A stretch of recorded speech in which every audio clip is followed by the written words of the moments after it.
C'est ça. Alors j'ai pensé commencer par Requiem pour une Apache de Gilles Marchand, qui est publié aux Forges de Vulcain. Parce que Gilles Marchand est un auteur qui se met toujours du côté des timides, de ceux qu'on n'entend pas en fait.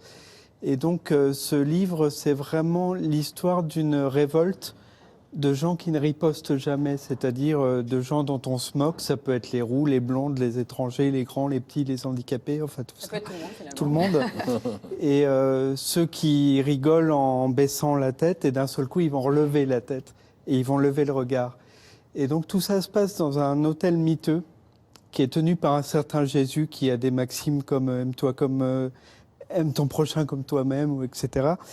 Et donc le narrateur est un chanteur sur leur tour, un auteur d'un seul tube qui échoue là un jour, on ne sait pas trop comment, et qui va rencontrer tout un groupe de réprouvés comme ça qui vont se lier autour d'une figure qui s'appelle Jolene, qui est une caissière qui se révolte contre le fait d'avoir une étiquette avec son nom et que pourquoi on l'appelle par son prénom et pas par son nom, pourquoi on ne la considère pas.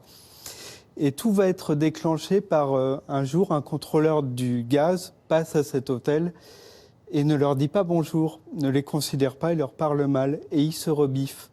Et d'un seul coup, le scandale, c'est que ces gens qui sont toujours dans un silence soumis se révoltent.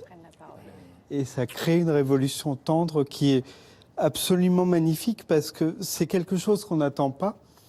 Et c'est quelque chose qui peut... Enfin, les personnages sont souvent loufoques, rigolos et tout, mais c'est avant tout motivé par cette colère rentrée qu'on n'entend jamais. C'est-à-dire, c'est les gens qui ne sont rien, qu'on voit jamais en une des magazines, qu'on voit jamais à la télévision. Et d'un seul coup, c'est une bouffée d'air frais et ça montre la beauté de ces gens qu'on ne considère pas et qui d'un seul coup reconquièrent leur fierté. C'est vraiment un livre qui donne envie de vivre et de regarder son prochain pour de vrai. Et qui va parler à bien du monde, je pense.